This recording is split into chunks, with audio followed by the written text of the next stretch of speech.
اعوذ باللہ من الشیطان الرجیم بسم اللہ الرحمن الرحیم ربی یسر ولا تعسر وتمم بالخیر۔ تاریخ طبری جلد اول کا ہم مطالعہ کر رہے ہیں۔ آج کے ایپیسوڈ میں قبائل عرب کا ہیرا اور انبار میں قیام کے بارے میں بات کریں گے۔ ملوک الطوائف سے لے کر عاد شیر بن بابک کی بادشاہت تک مختلف واقعات رونما ہوئے۔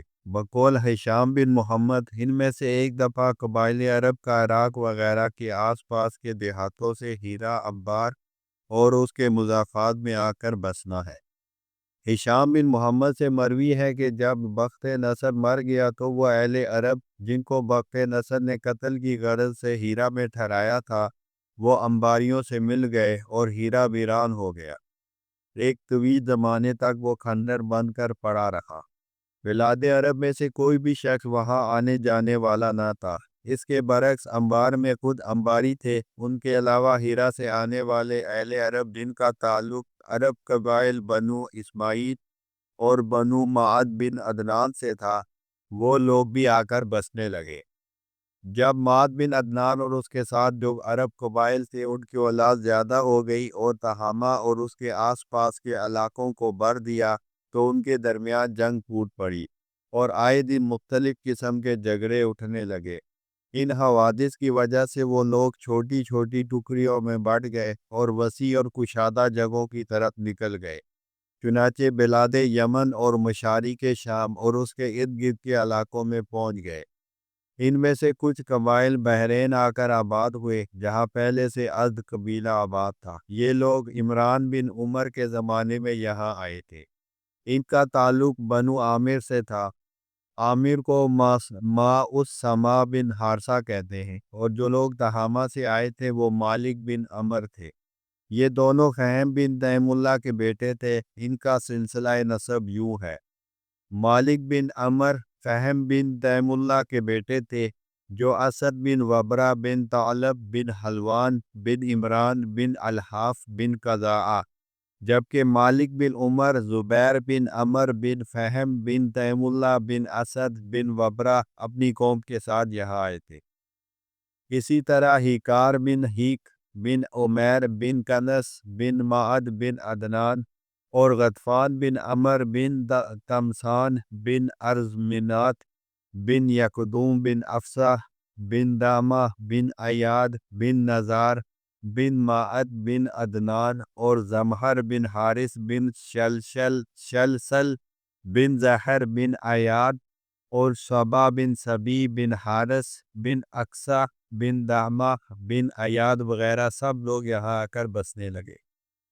جب بحرین میں بہت سارے قبائل کا اجتماع ہو گیا تو انہوں نے مل کر تنوخ کے مقام پر ایک سمجھوتا طے کر لیا کہ ہم میں سے کوئی دوسرے کی مدد کرے گا۔ گویا تنوخ نامی جگہ نے ان سب کو اکٹھا کر دیا۔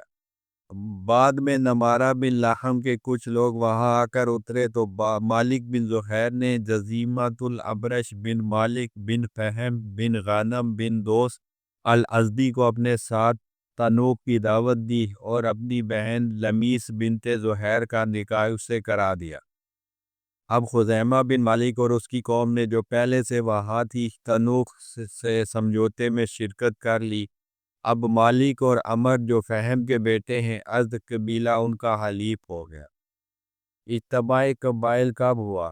قبائل عرب کا بحرین میں اجتماع، ان کا سمجھوتا اور تحائف کا تبادلہ، یہ سب کچھ ان ملوک طوائف کے دور حکمرانی میں ہوا جن کو سکندر نے اپنے بعد مختلف ٹکڑوں کا مالک بنایا تھا۔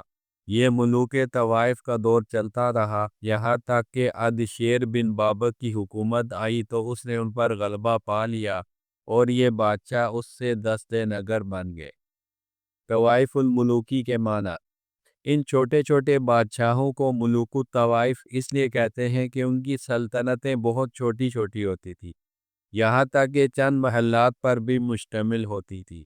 زمین کے ایک مختصر حصے کے گرد خندق کھود دی جاتی تھی تاکہ دوسرا بادشاہ ان پر حملہ نہ کر سکے، کیونکہ وہ ایک دوسرے پر حملہ کرتے رہتے تھے اور پسبائی یا فتح حاصل کرتے رہتے تھے، اسی وجہ سے یہ نام پڑ گیا۔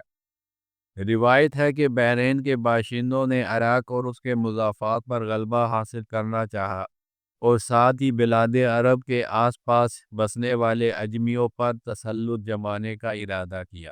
چنانچہ انہوں نے ان کی طوائف الملوکی سے فائدہ اٹھایا۔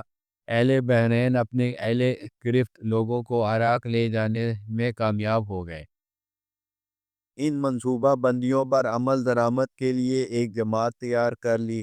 چنانچہ اس کام کے لیے اپنے آپ کو پیش کرنے والا پہلا قبیلہ ہیکار بن حہیک تھا۔ ان لوگوں نے بابل کی سرزمین پر جنگ کی اور فتح و کامرانی سے ہمکنار ہوئے۔ ان لوگوں نے وہاں کے باسیوں کو خوب قتل کیا، جنہیں اردوانی یا ارمانی کہا جاتا تھا۔ یہ لوگ نفر کے مقام پر رہتے تھے۔ روایت ہے کہ قوم عاد کو ارم کہا جاتا تھا۔ جب وہ ہلاک ہو گئی تو شمون کو ارم کہا جانے لگا، پھر انہی کو ارمانین کے نام سے پکارا جانے لگا۔ یہ لوگ ارم کے باقیات تھے۔ مروی ہے کہ یہ لوگ پھر عراق کی سرزمین سے ہٹ گئے۔ بعد میں عرب انبار اور عرب ہیرا کے بھی حصے دار ہو گئے تھے اور اسی کنس بن معد کی طرف منسوب ہیں۔ عمر بن عدی بن نصر بن ربیعہ بن عمر بن حارث بن مسعود بن مالک بن امم بن نمارہ بن لخم، یہ قول نفر اور حماد کا ہے، لیکن اس کی صحت درست نہیں۔ پھر مالک بن عمر جو فہم بن تیم اللہ کے بیٹے تھے، مالک بن زہیر، عطفان بن عمر بن تمسان، زہر بن حارث اور صبا بن سبی جو انبار کے مقام پر تنوخ سمجھوتے میں شامل تھے، ارمانی بادشاہوں پر غالب آ گئے۔ پھر نمارہ بن قیس بن نمارہ اور نجدہ جن کا تعلق امالیک کے ایک قبیلے سے تھا، مسلکان بن کندہ اور مالک و عمر و فہم کے بیٹے اور ان کے حلیف، یہ سب لوگ اردوانی بادشاہوں پر غالب آ گئے۔ ان سب کو ہیرا میں اتارا گیا جو بخت نصر نے ان عرب تاجروں کے لیے بنایا تھا، اور بخت نصر کی موجودگی میں اہل عرب کے خلاف اعلان جنگ کے موقع پر یہ لوگ پکڑے گئے تھے۔ یہ لوگ اپنے علاقوں کو مضبوطی سے پکڑے ہوئے تھے، نہ وہ اجمیوں کے قریب ہوئے تھے اور نہ اجمی ان کے قریب ہوئے تھے۔ یہ سلسلہ چلتا رہا یہاں تک کہ تبع قوم آ گئی۔ یہ اسد ابو کرب بن ملکی کرب اور اس کی قوم تھی۔ اس آدمی نے یعنی اسد ابو کرب نے کمزور لوگوں کو اپنا نائب بنایا۔ یہاں سے جانے کے بعد وہ واپس لوٹا بھی نہیں۔ نائبین نے ہیرا اور ان کے لوگوں کو بھی اپنے ساتھ ملا لیا اور یوں آپس میں اکٹھے ہو گئے۔ اس بارے میں کعب بن جمیل نے یہ شعر کہا: وَاذَا تَبَا فِي حَمِیر حَتَّى نَزَلَ الْحِیرَا مِنْ أَہْلِ عَدَن۔ تبا نکل گئے، پھر تمام لوگ لوٹ آئے، اپنے مقبوضہ علاقوں میں ٹھہرے، پھر اپنے نائبین کو اپنی جگہ پر برقرار رکھا۔ یمن کا رخ کیا۔ اس قوم میں پہلے تمام قبائل تھے، تاہم یہ سارے بنی لحیان میں سے تھے جو کہ جرہم کی اولاد ہے۔ تنوخ کی آمد۔ تنوخ معاہدے کے متعدد شرکا، انبار، ہیرا، پھر ہیرا سے فرات کی بلندی اور مغرب تک، اور انبار کے مضافات اور آس پاس آ کر یہودیوں کے خیموں کے قریب بستے تھے۔ ان دنوں وہ شہری آبادی یا مٹی کے بنے ہوئے گھروں میں نہیں بستے تھے اور نہ ہی اپنی بیویوں سے ہم بستری کرتے تھے۔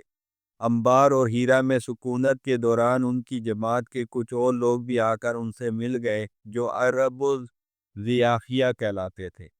اس وقت ان کا پہلا بادشاہ مالک بن فہم تھا، وہ انبار کے قریب رہتا تھا۔ مالک کے انتقال کے بعد اس کا بھائی عمر بن فہم تخت نشین ہوا۔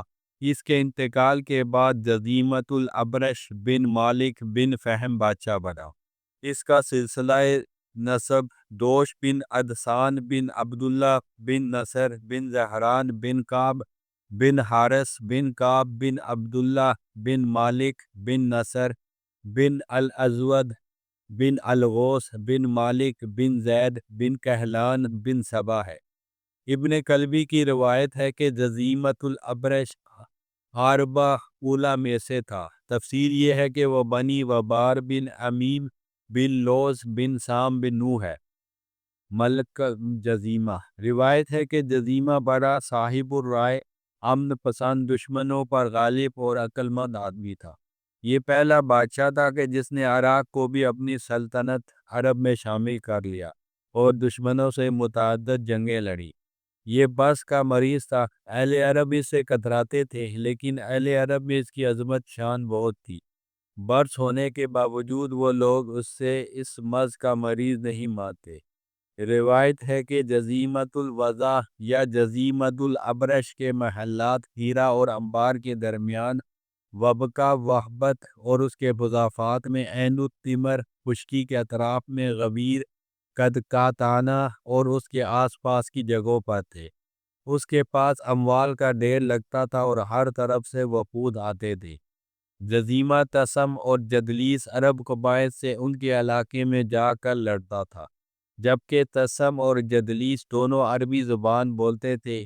یہ بات جب حسان بن طبع اسد کو پہنچی تو اس نے اس قبائل کو فوجی امداد بھیجی تو جزیمہ شکست کھا کر لوٹا، اور حسان طبع اسد ابی کرب کے گھوڑوں نے جزیمہ کی فوج کا قلع کما کیا۔ اس پر جزیمہ نے چند اشعار کہے۔